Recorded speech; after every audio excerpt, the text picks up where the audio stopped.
lower mount, when I will be more to the hip line. That makes sense? We can call this middle line when I'm more on his stomach, okay? Or you can call higher mount when I'm very up like that. In a way, I have his very control between my legs, okay? Lower mount, I'm more on the hips. On that point, I want to make sure my foot will not be too loose in here.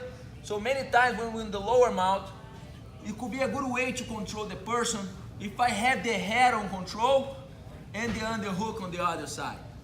Also, as I said, I want my foot a little loose, so many times on that, I will call this like a skydive position with your body. When I bring my heels up to the sky, I spread my hips strong on his hips, and the other shoulder will always try to make him face to the side. I can underhook him. Does that make sense? On that way, I'll be very heavy and connect to his body, and even if he try to bridge, it's going to be really hard from the person to the bottom. I can use this kind of position here to try to control the person down, to calm down the person. Many times when you get to the mount position, will be the person from the bottom many times try to be explosive or apply some breaths or strength to try to move you out. So it could be a good way to calm down the situation. And many times we talk about self-defense, it's a good opportunity to negotiate with the person too, to try to calm the person down, okay? So we can have head on control, underhook. My shoulder, go heavy, make him face the other side. If you have a hard time to make the person face to the other side, many times I go with my hands here, you see? And turn the head. Then I adjust my shoulder. Then this will make this have a better shoulder position here. Okay? And again, if I'm here on his hip, and my hip is like not heavy, you're gonna feel like my weight's more on the shoulder and knees, he can easily bump me out, bump. This bump now will be strong to move me out.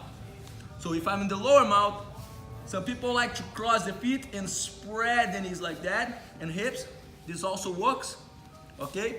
But if I'm doing that and his foot's still strong on the ground, he'll still have sometimes a good bridge. So when I'm doing what I can call like a skydive position with your body, is another aspect on that. When I bring my heels up, I'm a kind of fight against his foot on the ground. So I bring up a little bit. You can see how his foot can come off the ground when he's relaxed his legs, because that's the strength I wanted to fight back against this. So try to bridge, he will probably have a hard time. And I want you guys put yourself in that position and try to adjust your body on top first. Ask the person on the bottom to move, to try to hip escape or to bridge, and try to feel that control. The idea is not put too much energy, like strength on your muscle too much, but position your body in the right way. Does that make sense? Let's start this one. 1, 2, 3.